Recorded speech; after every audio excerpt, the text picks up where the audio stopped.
तपस्या भी करनी। तो महाराज भरद्वाज ने कहा चित्रकूटे करहूं निवासो जहाँ तुम्हारी सब चित्रकूटे करहूं निवासो जहाँ तुम्हारी सब भातित पासो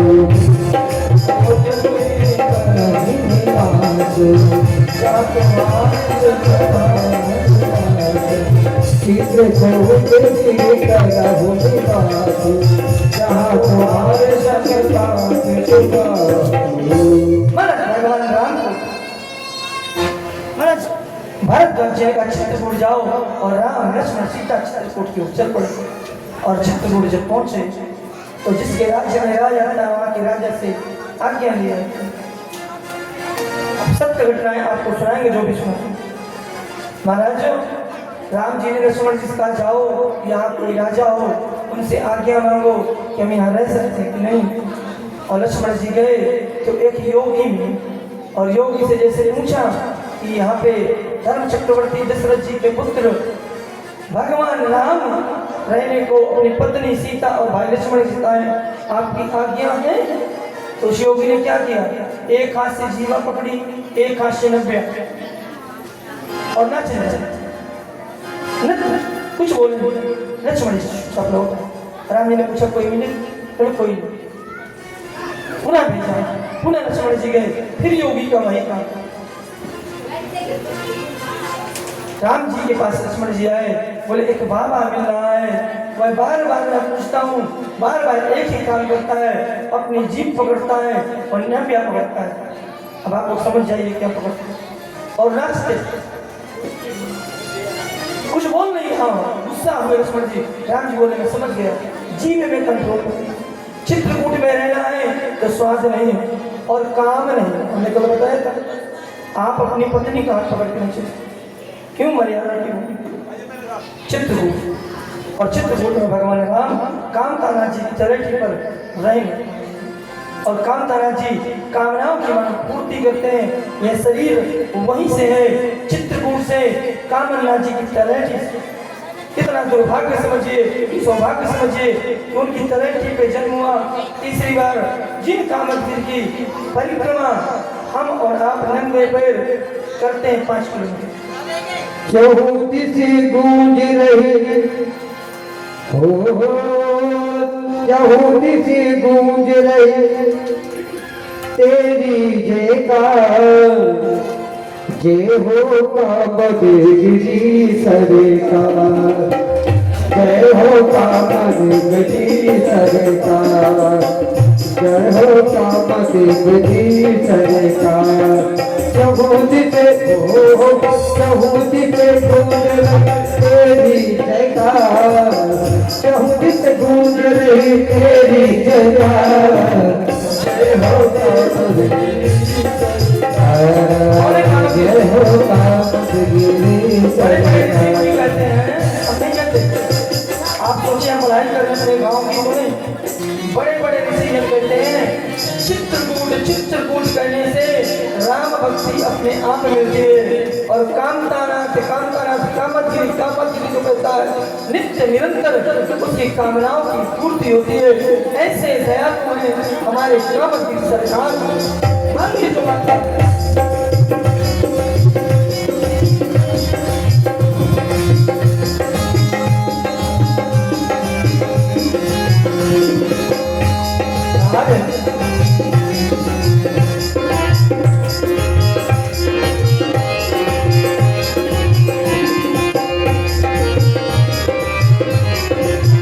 कामद भेजिले राम प्रसादा, कामद भेजिले राम प्रसादा, कामद भेजिले राम प्रसादा, कामद भेजिले राम प्रसादा।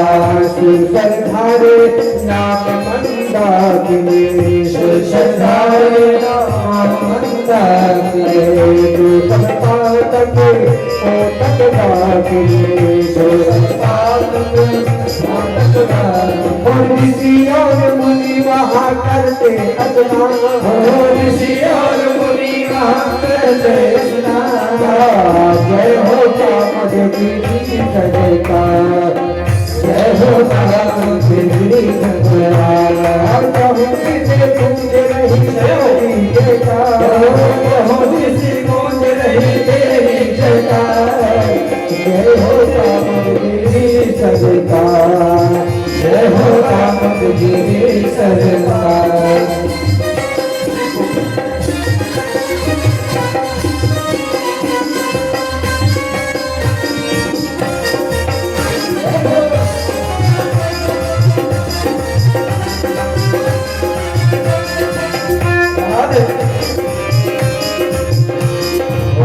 कामन गिरे राम प्रसादा कामन गिरे राम प्रसादा कामन गिरे राम प्रसादा कामन गिरे राम प्रसादा आओ कति अंगे हरत विचारा आओ कति अंगे हरत विचारा ऋषि मुनि हो ऋषि और मुनि जहाँ करते गुणगान ऋषि और मुनि जहाँ करते गुणगान जय हो कामदगिरि सरकार जय हो कामदगिरि सरकार जय हो कामदगिरि सरकार जय हो कामदगिरि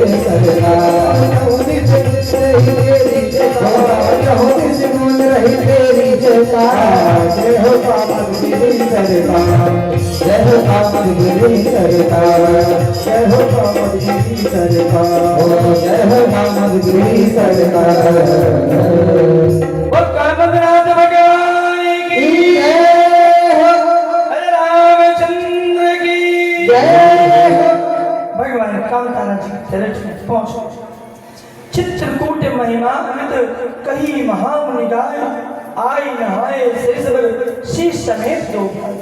कौन सी नदी? देवताओं की नदी, जिसको हमने कल बताया था चित्रकूट राम जी पर नहीं। चित्रकूट परम पावनी पतिव्रता मां अनसुईया के कारण से उन्होंने अपने तपबल से देवताओं की नदी चित्रकूट में प्रकट की। अकाल पड़ा था, सूखा, हजारों वर्ष का पानी की बूंद चित्रकूट में नहीं थी। महाराज अत्रि तपस्या से उठे और बोले देवी पानी दो। पानी की याचना की, कमंडल लेकर चौंधी सी घूमी। महाराज अनुसुईया कहीं जल नहीं मिला तो पतिव्रता होने के कारण अपने तप और बल से देवताओं की नदी को प्रकट किया। आज अभिगल में सूर सरिधार नाम मंदाकिनी सो सब पातक पोतक ढाकिनी देवताओं की सारे पापों को हर लेती है। सभी तीर्थों का राजा प्रयाग है, पर ऐसा हमने संतों के वाणी से सुना कि प्रयाग भी अपना पाप धोने चित्रकूट आता है। चित्रकूट में घाट है राघव प्रयाग, और जिन मुनि ने जीवा पकड़ी थी वो आज भी विराजमान है। भगवान ब्रह्मा ने स्थापित किया था शिव जी का लिंग मत गणेन्द्र सरकार आज भी मंदाकिनी के ऊपर विराजमान। आज भी उनकी पूजा होती है। जो हमसे जुड़े हैं हम उनको फोटो डालते रहते हैं। पर चित्रकूट में राम जी रहने लगे। चित्रकूट जन अचल अहली चुकही न घात मार उठवेली। चित्रकूट में जब राम जी गए तो कोल किरातों से भेंट हुई। किसे? कोल और किरातों से। कोल मिलते वहां पर, और उन्होंने क्या कहा? आप लोग हंसेंगे, भगवान से कोल किरातों ने क्या बोला? हाथ जोड़कर खड़े हुए, नाथ हमार यहाँ सेवकाई ले है बासन बसन छोड़ाई। ये हमारी सेवा कि हम आपके ये वस्त्र जो है ना कमंडल और ये चप्पल लकड़ी की ये चुराने छीने, ये हमारी सेवा। और रामायण में हमारे गांव का भी चित्रण है, जहाँ से हम हैं। तुलसीदास जी ने लिखा है, राम जी से खोल की रात कहते हैं, रात हमारा सब घूमा है वन बिहन गिर कंदर खोआ सब हमार प्रभु पग पग जो। कौन? वन। वन मतलब बंदरकोल परिक्रमा से 2 किलोमीटर दूरी पे हो। बंदरकोल एक गाँव, वहाँ पे कंदराएं वन बिहन हमारे परिक्रमा मार्ग से 2 किलोमीटर दूर एक बिहार गाँव बिहार, मामा जी वहाँ कथा कर रहे हैं, बगल में ही बिहार खोहा, खोई हमारा स्वयं गाँव जो परिक्रमा के किनारे, कंदर हमारे यहाँ से 40 किलोमीटर दूर है, 30 किलोमीटर एक गांव मध्य प्रदेश में, वो कंदर आज भी है। रामायण में एक चित्रण भी खो मामा जी के गांव से 5-6 किलोमीटर दूर वहाँ है। हमारे परिक्रमा से 20 किलोमीटर। भगवान को कोल भी कहते हैं कि वन विहड़ कर कंदर खोआ, सब हमारे प्रभु पग पग जोआ, हमारा एक एक पग यहाँ घुमाए, चिंता ना करें हम आपको घुमाएंगे चित्रकूट। और भगवान रामचंद्र जी चित्रकूट में सानंद वास करते हैं। अब भरत जी को जैसे पता चला राम जी बन गए, दशरथ जी का प्राणांत हुआ। और दशरथ जी का जैसे प्राणांत हुआ, महाराज वशिष्ठ ने बुलाया किसे, भरत जी को निहाल में शत्रुघ्न को, और दोनों भाई बड़े वेग से आए। 14 दिन दशरथ जी की लाश तेल में बोल के रखी, 15वें दिन अग्नि संस्कार हुआ। 7 दिन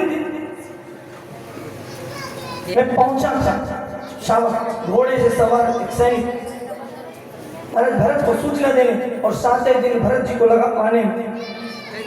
7-7 14 आए 15वें दिन अग्नि मिली, और भरत जी राज्य ने भी पिता का अंतिम करके सीधे चित्रकूट की ओर चल दिए। और महाराज पहले तो रथ में बैठे, और निषाद राजगुरु ने जैसे बताया कि सासरी पे भगवान सोए, हमारा कुछ खाए नहीं, कंदमूल भड़काए। भरत ने वाली चप्पलें छोड़ी और पैदल बिना चप्पल के चला। और माना भगवान राम ने आओ वन को, वन देवी को, हे देवी रास्ते से कांटे हटा दे। वन देवी का नाथ आप आए, सुकुमारी सीता आई, आपने तब नहीं कहा अब क्यों कह रहे हो। भगवान ने कहा मेरा एक भक्त है, पागल है, जैसे जानेगा दौड़ता आएगा, और उसे एक कांटा चुभ गया तो मेरे हृदय में चोट लगी, मेरा हृदय लीन हो, इसलिए देवी कांटे हटा दो। और महाराज भरत जी चित्रकूट पहुंचे, लक्ष्मण जी के अंदर थोड़ा सा लेश मात्र द्वेष उत्पन्न हुआ कि निष्कंटक राज होने के लिए आया, पर भरत जी को मार देता हूँ, रामचंद्र जी ने समझाया।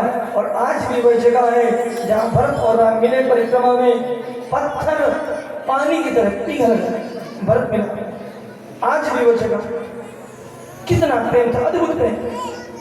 भरत जी ने कहा भैया क्षमा करो, मैं आपका दोषी हूँ, राज्य आपका है, ले लो। महाराज जनक भी गए, और प्रेम की परिभाषा यहीं से मिली।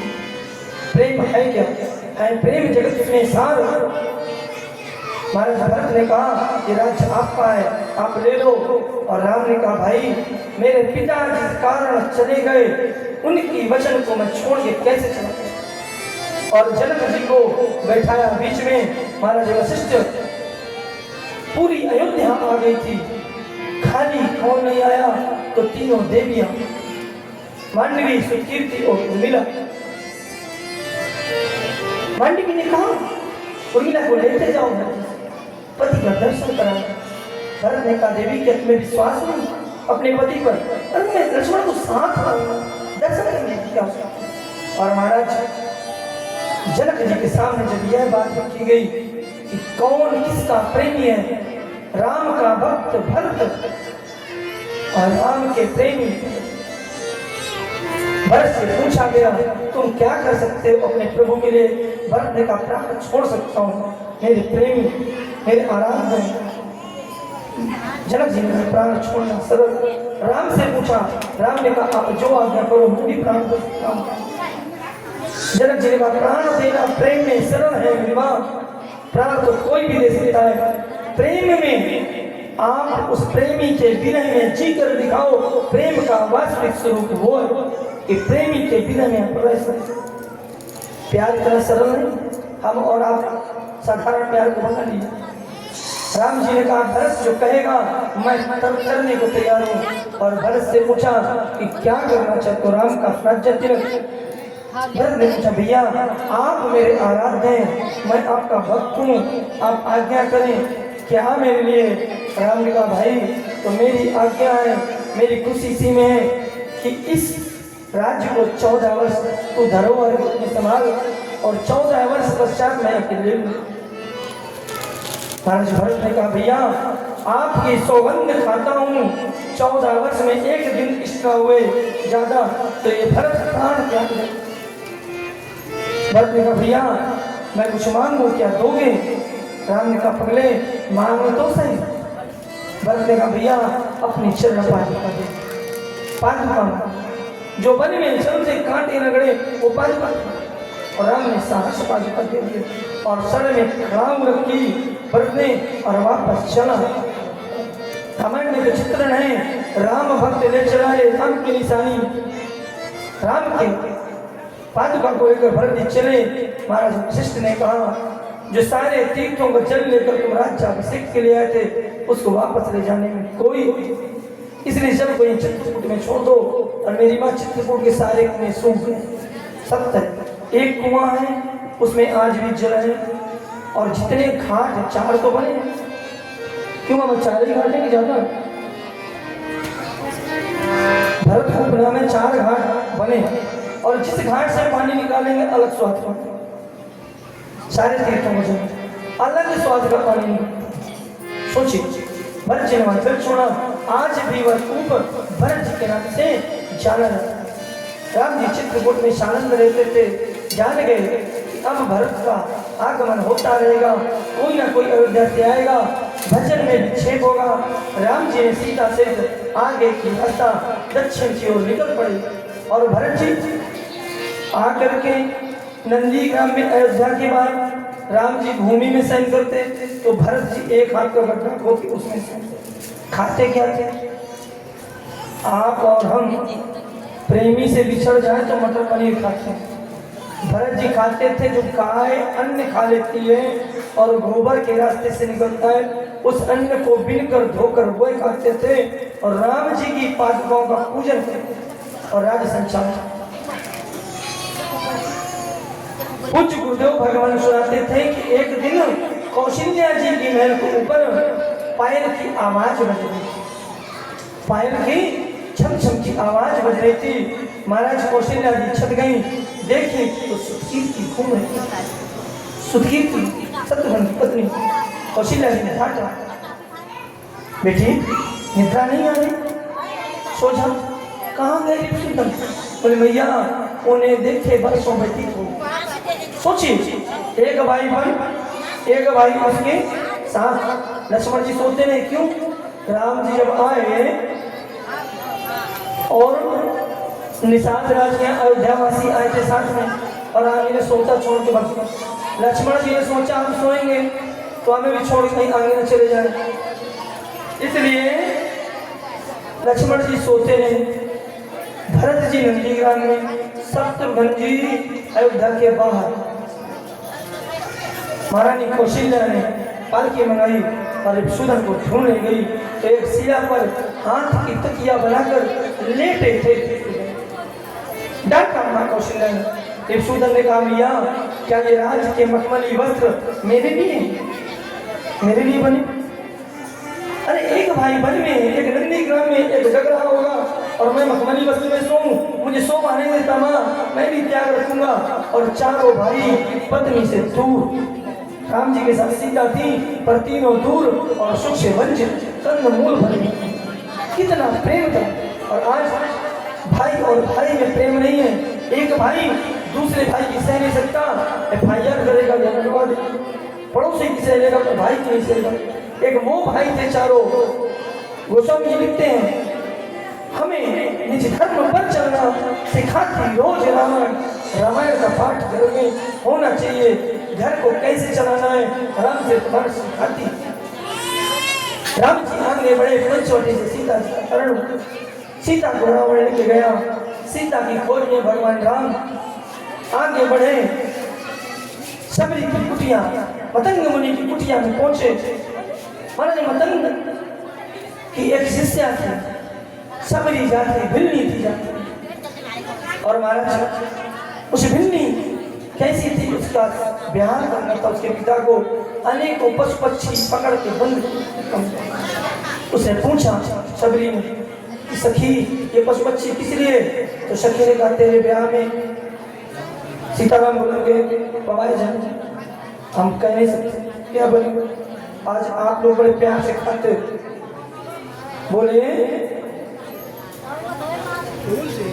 बोले कि आप के ब्याह में सीताराम बुलाए जाए। महाराज सवेरी रात तो रात घर छोड़कर भाग गई और मतंग मुनि के आश्रम के बाहर वन में छुपी रहती, रात्रि में झाड़ू लगाती, ऋषि खाते जूठन बजता फेंक देते, उसी को उठा के खा लेती और लकड़ी वगैरह ला के रख देती। महाराज मतंग सोचते कुटिया की सेवा कौन कर रहा है।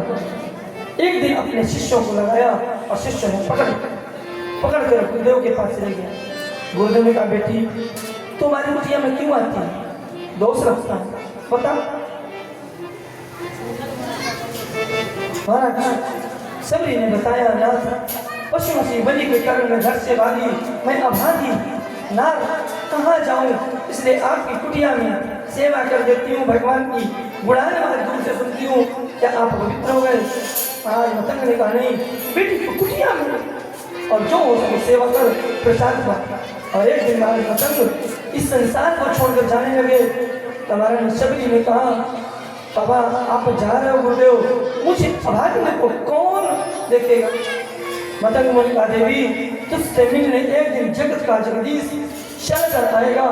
और आज मानो भगवान सबरी की कुटिया की ओर चल रहे थे और ऋषि बाबा संत हंसी उड़ाते, फूलों का रास्ता बिछाती, गिन गिन के फूल चुन चुन के रखती, बैर खा के रखती, मीठा तो रखा, खट्टा तो फेंक।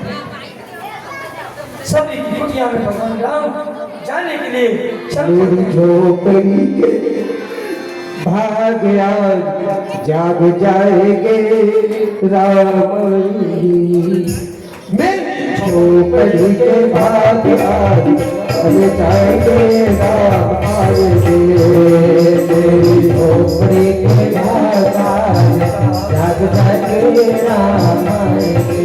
ओ राम आएंगे राम राम आएंगे, ओ राम आएंगे आएंगे राम आएंगे, ओ राम आएंगे आएंगे राम आएंगे, ओ राम आएंगे आएंगे राम आएंगे। ओ मेरी झोपड़ी के भाग आज राम जी को राम जी कैसे आएंगे, कैसे आएंगे। अरे सबरी की तरह बुलाना पड़ेगा, चुपचाप बैठ के हल्का करते हुए सबरी की तरह पुकारना पड़ेगा। कैसे तब से मेरी झोपड़ी के बाद राम आएंगे, झोपड़ी के बाद जाग जाएंगे राम आएंगे। ओ राम आएंगे तो अंगे सजाऊंगी, ओ राम आएंगे तो अंगना सजाऊंगी, राम आएंगे तो अंगना सजाऊंगी, ओ राम आएंगे तो अंगना सजाऊंगी।